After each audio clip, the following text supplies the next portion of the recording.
یعنی دا زمونږ دپاره د امید او د خوشحالۍ خبره ده چې حساب کتاب د الله سره دی، حساب کتاب د الله سره دی. حدیث کې دا راځي چې الله د خپلو بندګانو سره د هغوی د میاندو د محبت نه زیات محبت کوي.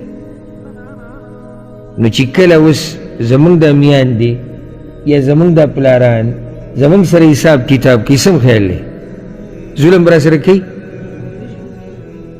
نه، اسې عام دغه کې کیدی شي کې خو انسانان دي واقع کیدی شي، خو عام دغه کې دی چې مور پلار بچي سره ظلم نه کوي.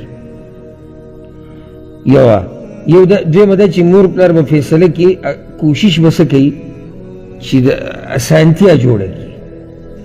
نو چې رب العالمین د هغوی د محبت نه زیات محبت موږ سره کوي، نو تاسو سوچ وکړئ چې هغه به څنګه فیصلې کوي.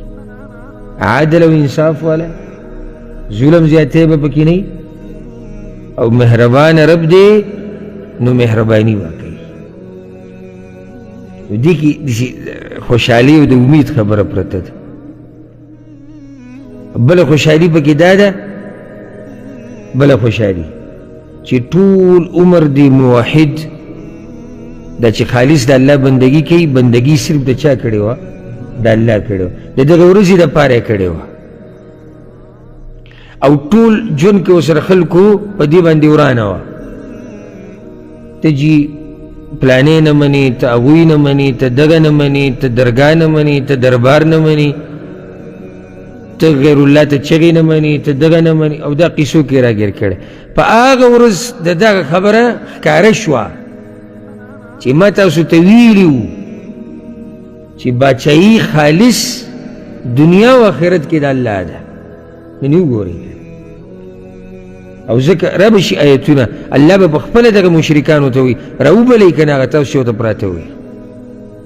دیز کې دا د خوشحالۍ خبره ده د موحد دپاره چې الحمدلله چې الله ما ته د توحید د عقیده را نصیب کړی دی، او په هغه ورځ د الله نه علاوه بل څوک تاله فایده نشي درکولی، کائنا من کان، هیڅ څوک تاله فایده نشي درکولی، پیغمبر هم نشي درکولی.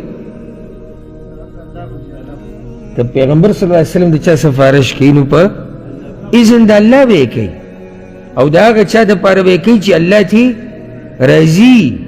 دوه خبرې دي. نو په هغه ورځ فایده ورکوونکی ذات هغه څوک دی؟ هغه الله دی. ځکه الله سره رابطه مضبوطه کوي.